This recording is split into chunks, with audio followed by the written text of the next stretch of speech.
Welcome back to Clinical Hematology Reviews. Today, we'll be discussing peripheral blood smear, or PBS, morphologies. Peripheral blood smear examination remains the definitive gold standard for validating automated complete blood count parameters and identifying subtle cellular abnormalities across all hematopoietic lineages. Microscopic review allows the laboratory professional to distinguish benign, reactive cellular changes from clonal neoplasms, congenital anomalies, and analytical artifacts. Over the course of this discussion, we will systematically break down white blood cell maturation, reactive versus dysplastic morphologies, red blood cell poikilocytes and inclusions, platelet anomalies, and critical quality control procedures. Let us begin with the early granulocytic maturation stages in the bone marrow, starting with the myeloblast. The myeloblast measures 15 to 20 micrometers with a high nuclear to cytoplasmic ratio between 7 to 1 and 5 to 1, fine, delicate chromatin, and 1 to 4 distinct nucleoli. In acute myeloid leukemia, they may also display red, needle-like hour rods composed of fused primary granules. As the cell transitions into the promyelocyte stage, it measures 12 to 24 micrometers with an N to C ratio of 5 to 1 down to 3 to 1. The definitive hallmark here is the heavy accumulation of primary azurophilic granules containing myeloperoxidase, acid phosphatase, and lysozyme, accompanied by a prominent clear paranuclear Golgi Hoff. Maturation then advances to the myelocyte, measuring 10 to 18 micrometers with an N to C ratio of 2 to 1 down to 1 to 1. This stage marks the cessation of primary granule production and the first appearance of secondary, specific neutrophilic granules, which impart a neutral lilac tint to the cytoplasm, while the round nucleus often develops a flattened side. Finally, the metamyelocyte, also measuring 10 to 18 micrometers, represents the first postmeiotic stage that is completely incapable of division. Its nucleus demonstrates classic condensed chromatin with a kidney bean or reniform indentation that encompasses less than 50% of the width of a hypothetical round nucleus. Moving into late-stage granulocytes, we differentiate the band neutrophil from the mature segmented neutrophil based on the depth of nuclear indentation. A band neutrophil measures 10 to 18 micrometers and exhibits a C, S, or horseshoe-shaped nucleus where the indentation exceeds 50% of the nuclear width, but visible chromatin remains throughout without true filament formation. In contrast, the mature segmented neutrophil measures 10 to 15 micrometers and contains 2 to 5 dense nuclear lobes connected by delicate thread-like chromatin filaments lacking internal structure. When the bone marrow encounters severe bacterial infection, inflammation, or stimulation by GCSF, neutrophils demonstrate 3 classic reactive toxic changes. The first is toxic granulation, which appears as coarse, dark purple or blue-black cytoplasmic granules representing retained, chemically altered primary azurophilic granules due to shortened maturation transit times. The second change is the formation of dolobodies, which are pottle blue-gray periphery-located cytoplasmic inclusions composed of lamellar rough endoplasmic reticulum. The third toxic feature is toxic vacuolization, where round, unstained cytoplasmic pockets form due to active bacterial phagocytosis and autophagocytosis. We must take care not to confuse these with artifactual vacuoles caused by prolonged storage in EDTA, which lack accompanying dolobodies or toxic granulation. We also encounter nuclear and cytoplasmic abnormalities that are genetic or dysplastic rather than reactive. The Pelger-Hewitt anomaly presents with hyposegmented neutrophils exhibiting bilobed pince-nez spectacles or round peanut-shaped nuclei with heavily condensed chromatin, caused by mutations in the lamin B receptor gene. Acquired pseudo-Pelger-Hewitt forms are frequently seen in myelodysplastic syndromes. On the opposite end of nuclear architecture, hypersegmentation is defined by neutrophils possessing 6 or more distinct lobes connected by filaments. This is a pathognomonic marker of impaired DNA synthesis in vitamin B12 or folate deficiency, as well as antimetabolite chemotherapy exposure. Granule packaging anomalies must also be recognized, such as the May-Heglin anomaly, an autosomal dominant MYH9 mutation characterized by spindle-shaped dolly-like inclusions composed of non-muscle myosin heavy chains alongside giant platelets and thrombocytopenia. In contrast, Alder-Riley anomaly features coarse purple-black mucopolysaccharide granules across all leukocyte lineages. We must also distinguish Chidiac-Higashi syndrome, which displays massive, fused peroxidase-positive lysosomal granules from nonspecific neutrophil necrobiosis. Necrobiotic cells represent cell death and exhibit either nuclear pycnosis, where the nucleus condenses into a dense int drop, or karyorrhexis, where the pycnotic nucleus shatters into discrete, structureless fragments.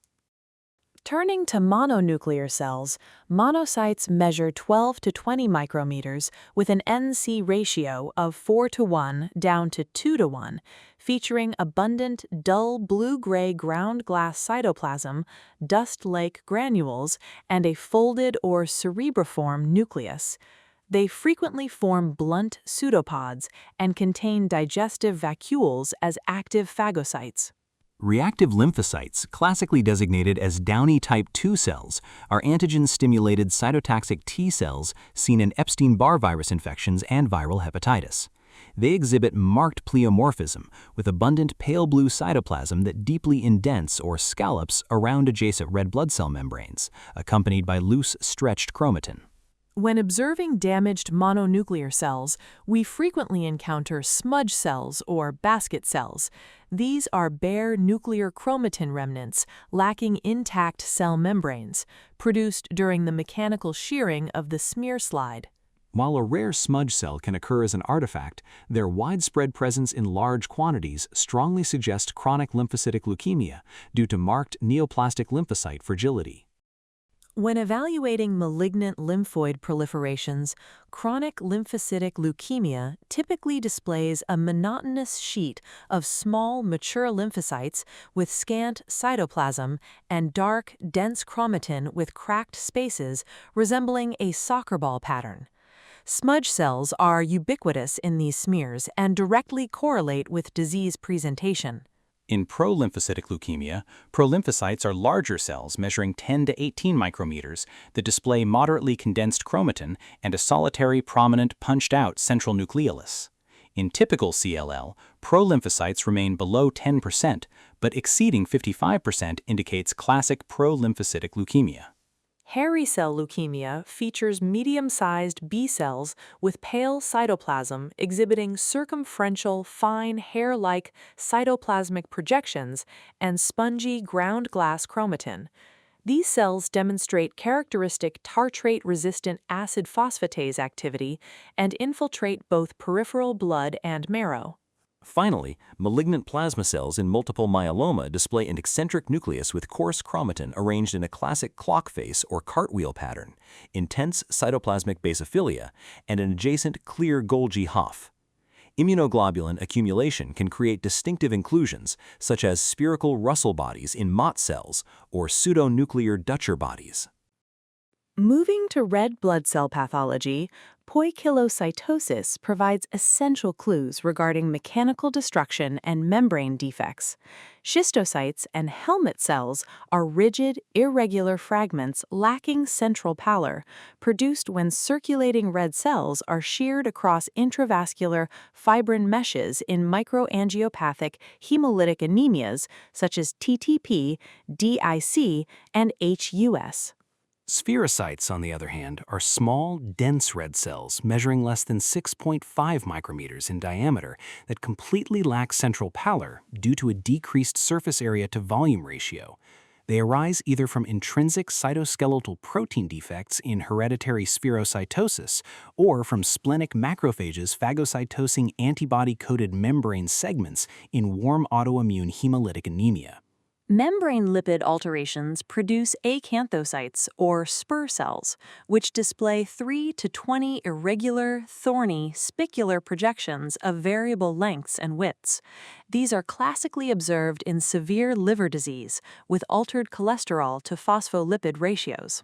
In contrast, echinocytes, or Burr cells, feature 10 to 30 short, blunt, evenly spaced projections while retaining normal central pallor. While they occur pathologically in uremia and pyruvate kinase deficiency, they are also frequently encountered as an in vitro drying or elevated pH artifact on glass slides.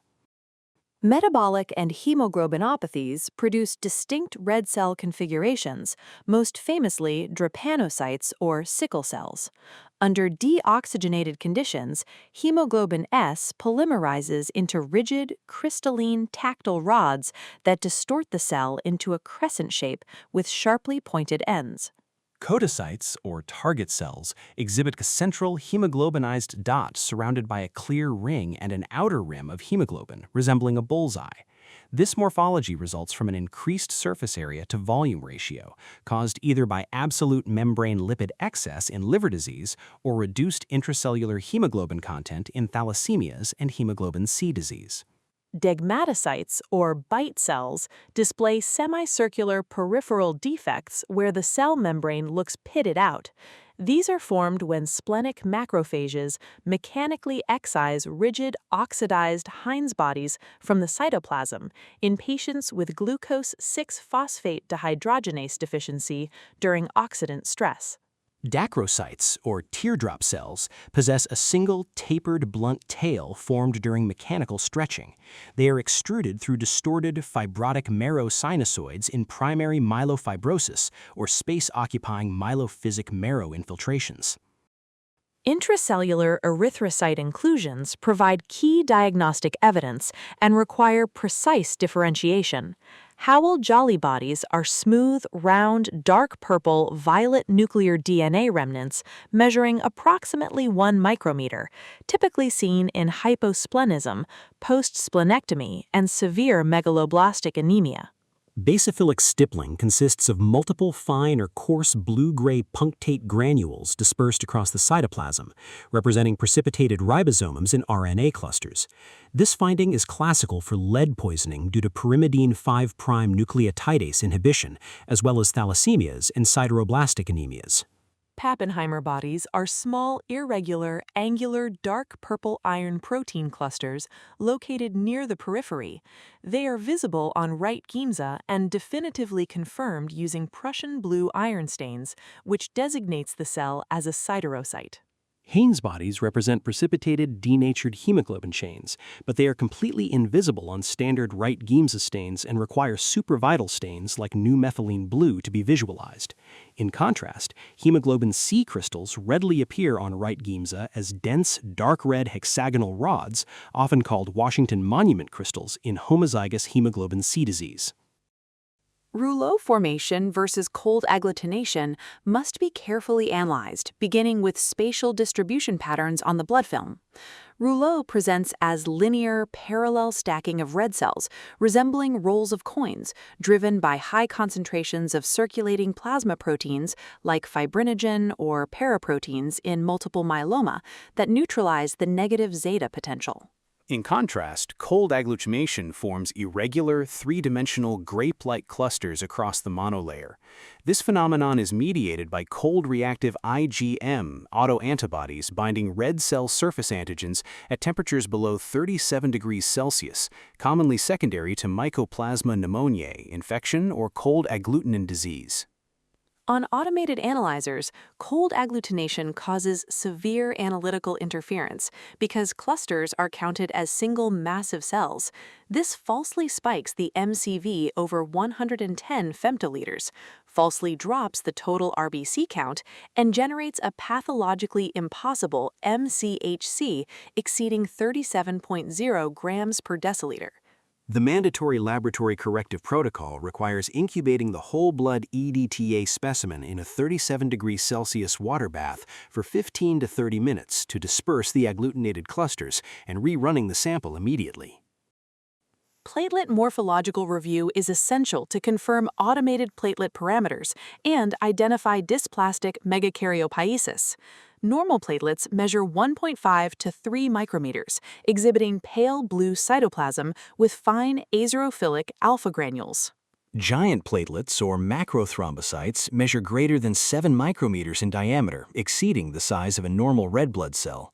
These suggest accelerated marrow turnover seen in immune thrombocytopenia or congenital disorders, such as the May-Heglin anomaly and Bernard-Soulier syndrome. Hypogranular or agranular ghost platelets present with clear slate blue cytoplasm devoid of alpha granules, representing dysplastic megakaryopaesis in myelodysplastic syndromes or gray platelet syndrome. We may also observe megakaryocyte nuclear fragments, which are dense, multilobulated nuclear remnants surrounded by budding blebs in myeloproliferative neoplasms. Finally, we must constantly watch for platelet satellitism, an in vitro artifact where platelets rosette around neutrophils in EDTA blood, causing pseudothrombocytopenia. This requires specimen recollection in a sodium citrate blue top tube and multiplying the resulting platelet count by 1.1 to correct for tube dilution. Blood smear evaluation also serves as a frontline tool for identifying parasitic and vector-borne infections. Anaplasma phagocytophilum forms distinctive dark purple, mulberry-like moruli microcolonies within the cytoplasm of neutrophils, whereas Ehrlichia chaffiensis forms similar inclusions inside monocytes. Extracellular spirochetes of the genus Borrelia, measuring 5 to 25 micrometers in length with loose, flexible coils, can be seen swimming freely in the plasma space between erythrocytes during the febrile episodes of relapsing fever. Intraerythrocytic protozoa include Plasmodium species, where trophozoid ring forms display a blue cytoplasmic ring with a red chromatin dot. Plasmodium falciparum classically displays multiple delicate rings per red cell and diagnostic crescent-shaped gametocytes, while Plasmodium vivax infects in large cells with Schuffner stippling. We must also identify Babesium microti, which produces pleomorphic ring forms that lack hemozoan pigment and can arrange into a pathognomonic Maltese cross tetrad configuration of 4 daughter merozoites joined at right angles. Microscopic review requires vigilance against false positive lookalikes that simulate parasites or inclusion bodies. Water or drying artifact occurs when slides dry in high humidity or encounter trace water and methanol fixative, producing punched-out refractile clear zones within red cells. Unlike genuine inclusions or intracellular parasites, water artifact bubbles become highly refractal with a sharp, shiny halo when focusing up and down through the focal plane with the fine adjustment knob. Stain precipitate presents as amorphous, dark purple or blue-black particles scattered across cells and the slide background. We distinguish precipitate from Pappenheimer or Howell-Jolly bodies by its variable particle size, angular morphology, extracellular distribution, and elevated focal plane above the monolayer. Finally, an overlying platelet resting directly on a red blood cell can mimic a malaria ring or inclusion. Carefully observing the lavender alpha granularity, a surrounding pale halo, and the plane of focus readily confirms it as a platelet rather than an intracellular organism. Rigorous quality control begins with selecting the proper evaluative field in the monolayer zone, where red cells are evenly distributed, lightly touching without overlapping, and maintaining their central pallor. Evaluating too close to the feathered edge results in flattened, distorted cells lacking central pallor, while thick areas produce false rouleaux. The manual differential and morphological grading must always correlate with automated CBC indices, verifying that microcytosis aligns with an MCV below 80 femtoliters, hypochromasia with an MCHC below 32 grams per deciliter, and polychromasia with reticulocytosis. Laboratory safety and quality protocols mandate immediate escalation of critical findings to the hematopathologist. These critical triggers include the presence of circulating blast cells of any quantity, schistocytes exceeding 1.0%, intracellular or extracellular blood parasites, and abnormal promyelocytes packed with hour rods.